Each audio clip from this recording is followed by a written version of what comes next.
여러분 안녕하십니까? 2월 7일 금요일 넘치는 우리 교회 매일 묵상 시작하도록 하겠습니다. 오늘 본문 말씀은 여호수아 24장 19절부터 33절까지 말씀입니다. 여호수아 오늘 마지막 부분입니다. 여호수아를 우리가 언제부터 봤냐면 출애굽 시대 때부터 봤거든요. 여호수아가 모세의 수종자, 그러니까 모세 곁에서 모세를 도와주는 사람으로 이름을 처음 올리기 시작해서 오늘 여호수아 마지막까지 그의 일생에 굉장히 많은 부분들을 보는 것을 볼 수 있습니다. 여호수아가 죽은 나이가 110세라고 나왔거든요. 그러니까는 110세 될 때까지 이스라엘을 이끌고 모세를 도와주고 또 자기 스스로 리더가 되고 이러한 모든 과정들을 우리가 살펴보았던 거죠. 어제 본문부터 우리가 본 바는 여호수아가 이스라엘 백성에게 다른 신들을 섬기지 말고 하나님을 섬길 것을 요구하는 장면이었습니다. 그래서 선택을 이야기했고 하나님을 섬기겠다라고 하는 다짐을 받았다라는 것이죠. 이 여호수아의 이름은요 점점 이제 바뀌면서 여호수아, 예수아 그리고 예수라는 이름까지 발전하게 되어집니다. 자기 백성을 저희 죄에서 구원할 자, 백성의 구원자라는 이름의 뜻을 가진 여호수아 그리고 예수님의 이름이 되는 것이죠. 이 여호수아의 일생을 보면서 우리는 하나님을 온전히 따르는 사람, 하나님을 섬기는 사람의 모습을 볼 수 있습니다. 여호수아는 흔들리지 않았고 끝까지 하나님의 말씀을 의지했던 사람입니다. 저는 그렇게 할 수 있었던 가장 큰 이유가 여호수아가 처음 이 이스라엘의 지도자가 될 때 하나님께서 해주신 권면을 잘 지켰기 때문이라고 생각합니다. 율법을 지키고 묵상하고 좌로나 우로나 치우치지 않고 그래서 하나님의 말씀을 따라 살아간 여호수아의 삶이지 않았는가라는 생각을 해보게 됩니다. 이스라엘 백성들이 하나님을 섬기겠다고 다짐했지만 여호수아는 다시 한번 이 다짐을 상기시킵니다. 19절 말씀이요. 여호수아가 백성에게 이르되 너희가 여호와를 능히 섬기지 못할 것은 그는 거룩하신 하나님이시오 질투하시는 하나님이시니 너희의 잘못과 죄들을 사하지 아니하실 것이니라 라고 이렇게 얘기합니다. 여호수아가 백성들에게 그래 열심히 잘 섬겨봐 너희들은 잘할 수 있을 거야 라고 이야기하지 않았어요. 뭐라고 얘기했냐면 너희가 여호와를 능히 섬기지 못할 것이다 라고 이야기를 합니다. 왜냐하면 하나님께서는 거룩하신 하나님이시고 질투하시는 하나님이시라는 거죠. 이게 뭡니까? 하나님은 거룩하신데 이스라엘 백성들은 거룩하지 아니하고 또 하나님은 질투하시는 하나님이셔서 하나님만 사랑하기를 원하시는데 이스라엘 백성들은 하나님뿐만 아니라 다른 신들도 섬기고 사랑한다는 것을 알고 있었기 때문입니다. 그러니 여호수아의 마음이 얼마나 갑갑했습니까? 얼마나 답답했겠습니까? 이스라엘 백성들이 우상을 섬기고 죄를 제하여 버리고 하나님만 섬기면 거룩하신 하나님, 질투하시는 하나님께서 그들에게 거룩을 주시고 복을 주시고 그래서 하나님의 백성으로 살게 할 것인데 지금 이스라엘 백성들은 죄를 가지고 있고 우상들을 섬기고 있고 이런 상황이었다라는 것이죠. 그래서 이 여호수아가 계속해서 이 이스라엘 백성들에게 이야기를 하는 겁니다. 20절에요. 만일 너희가 여호와를 버리고 이방 신들을 섬기면 너희에게 복을 내리신 후에라도 돌이켜 너희에게 재앙을 내리시고 너희를 멸하시리라 하니 이렇게 얘기합니다. 너희가 계속해서 이방 신을 섬기고 우상을 섬기면 하나님께서 너희에게 복을 내리시다가도 너희에게 벌을 주실 것이다 라고 이야기를 하는 것이죠. 우리는요 오늘의 신앙을 살아가는 것이 아니라 옛적의 신앙을 살아가는 경우들이 참 많이 있습니다. 내가 옛날에 이러한 일들을 했는데 내가 옛날에 이러이러한 은혜를 받았는데 이러한 복을 받았는데 라고 하면서 옛날 것들을 기억하는 신앙을 가지고 있지만 오늘 나의 신앙의 모습이 어떤지는 잘 생각하지 않는다는 거죠. 오늘 나의 신앙의 모습이 하나님 보시기에 어떠한가? 이거는 별로 관심 없고, 내가 예전에 이랬는데, 예전에 이런 복을 받았는데 라고 하면서 옛날에 그것이 오늘날까지 유지되어질 것이라고 어리석게 믿는 경향이 있다라는 겁니다. 오늘 여호수아는 이스라엘 백성들이 우상들을 섬기고 또 하나님을 온전히 따르지 않는다는 사실을 잘 알고 있습니다. 그래서 계속해서 이야기하는 거예요. 복을 내리신 후에라도 얼마든지 너희를 벌하시고 멸할 수 있는 분이다 라고 하는 사실을 깨닫게 해 주시는 것이죠. 하나님께서는 과거의 우리를 보시는 것이 아니라 오늘의 우리, 지금의 우리들의 모습을 보고 있는 것입니다. 내가 예전에 얼마나 많은 신앙생활에 복을 받았는지, 얼마나 많은 일들을 했는지, 하나님은 거기에 관심 없으세요. 오늘, 지금 내가 어떠한 마음으로 하나님을 섬기고 있는지, 하나님을 따르고 있는지, 그것이 더 훨씬 하나님의 큰 관심임을 우리 여기서 볼 수 있습니다. 이렇게 계속해서 이야기하니까 이스라엘 백성들이 아닙니다. 우리가 그래도 하나님을 따르겠습니다. 라고 이야기하죠.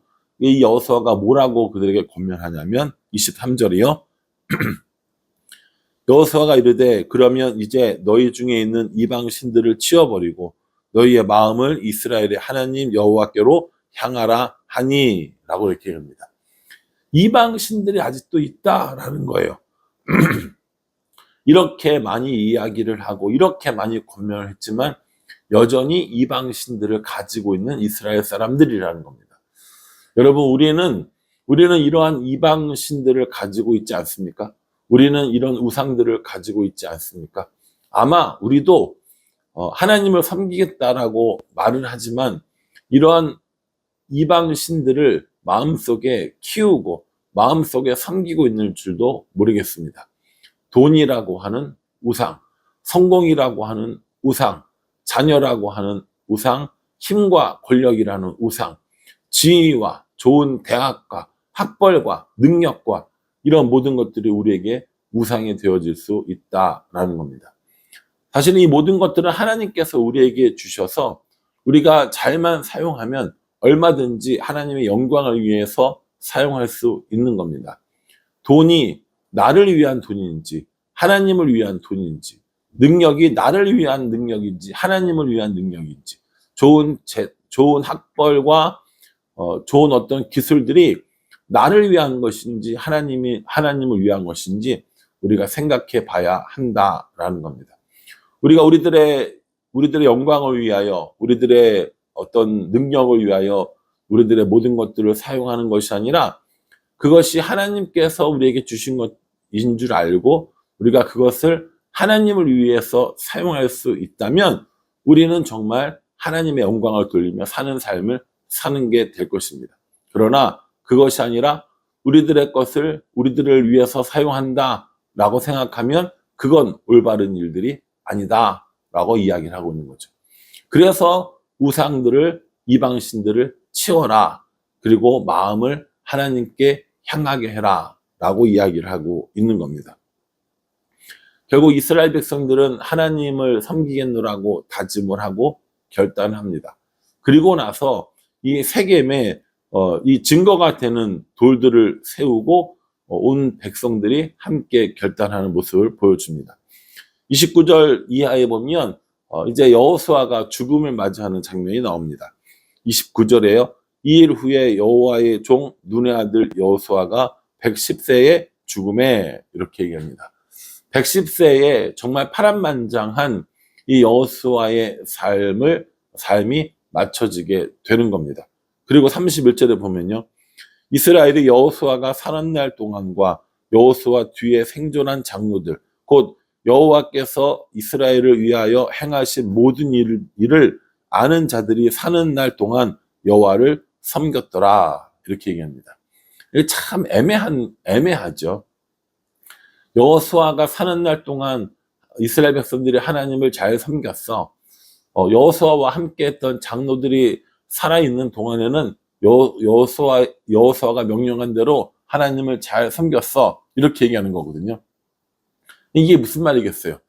여호수아가 죽은 후에 하나님이 하신 일들을 다 경험한 이 장로들이 죽은 이후에는 어떻게 됐다는 거예요? 그렇게 살지 못했다라는 겁니다.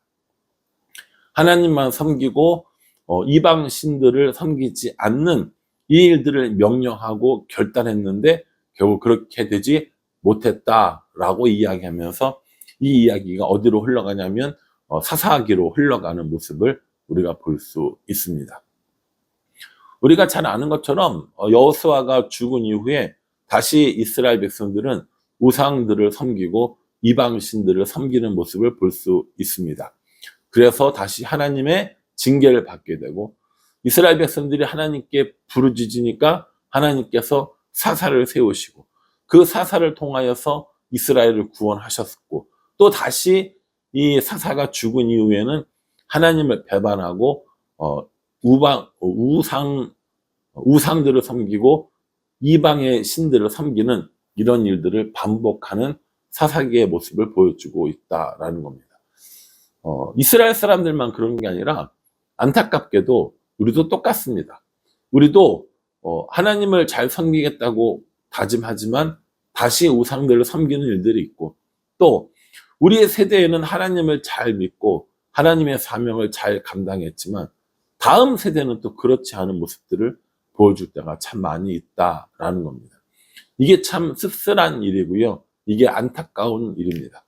그래서 우리가 우리들의 자녀, 우리들의 다음 세대에게 하나님을 올바로 전해주는 것, 그리고 하나님의 사람으로 살도록 도와주는 것, 우리의 사명을 계속 이어나가도록 해주는 것, 이 일들이 너무너무 중요하다라는 것을 잘 생각해 봐야 합니다. 겨울 성경학교가 있고요. 또 겨울 수련회가 진행되어집니다. 외부 캠프로 진행되어지는 이 시간에 우리 아이들이 참여하는 일이 저는 무엇보다도 중요하다고 생각합니다. 자꾸 만나야 돼요. 자꾸 경험해야 되고요. 하나님을 만날 시간, 하나님을 만날 기회, 이런 것들이 자꾸 생겨야 합니다.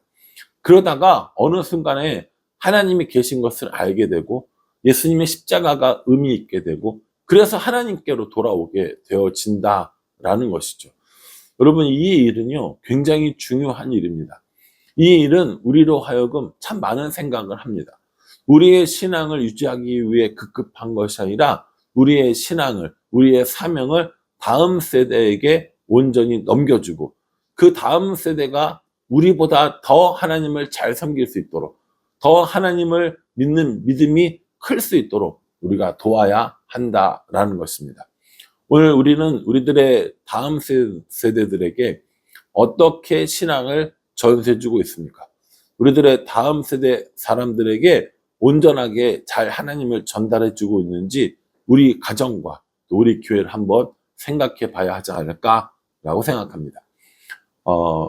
여호수아를 내내 묵상하면서 하나님께서 가나안 땅을 정복하게 하시고 또 그 땅을 분배하게 하시고 신앙을 결단하게 하시고 그 모든 일들 가운데 여호수아를 사용한 것을 우리가 살펴보았습니다. 저도 여호수아처럼 되었으면 좋겠습니다. 우리 교회 모든 성도들도 여호수아처럼 되었으면 좋겠고 우리 다음 세대 아이들도 여호수아처럼 믿음으로 살아갔으면 좋겠습니다. 이 일을 위해서 우리가 무엇을 해야 하는지, 어떻게 우리가 신앙을 승리하며 어떻게 그 믿음을 다음 세대들에게 물려줘야 하는지 이런 많은 숙제들을 우리에게 던져주는 것이 아닌가라는 생각을 해봅니다. 이제 여호수아는 끝이 났고요. 내일부터는 누가복음이 시작됩니다. 예수님의 행적을 알아보는 일들을 통하여서 또 이 어떤 뭐랄까요, 그 예수님의 십자가와 그 부활까지 살펴볼 거고요. 마침 올해 우리가 성경 필사가 누가복음인데 누가복음을 함께 묵상하게 되어서 참 좋은 것 같습니다. 기왕이면 누가복음 필사를 이 본문과 함께 해도 더 좋겠다라는 생각을 해봅니다. 그러니 여러분, 이 누가복음을 통하여서 또 하나님의 말씀을 알아가고 또 여호수아를 통하여서 묵상한 바를 잊지 않고 오늘 우리도 여호수아처럼 그 말씀을 묵상하고 그 말씀을 지키며 그래서 여호수아처럼 형통하는 삶을 살아가는 우리 모두가 되기를 주님의 이름으로 축복합니다. 기도하겠습니다. 하나님, 여호수아서를 마무리합니다. 여호수아가 우리에게 보여준 믿음처럼 우리도 살아가게 하여 주시고 다음 세대들도 믿음을 잘 이어받고 사명을 잘 이어받을 수 있도록 우리를 도와주시옵소서. 예수님의 이름으로 기도합니다. 아멘. 예, 여호수아 묵상하느라 수고 많이 하셨습니다. 묵상하고 적용한 내용들 잊지 마시고요. 여호수아처럼 살아가기를 다짐하는 우리 모두가 되기를 간절한 마음으로 기도하겠습니다. 감사합니다.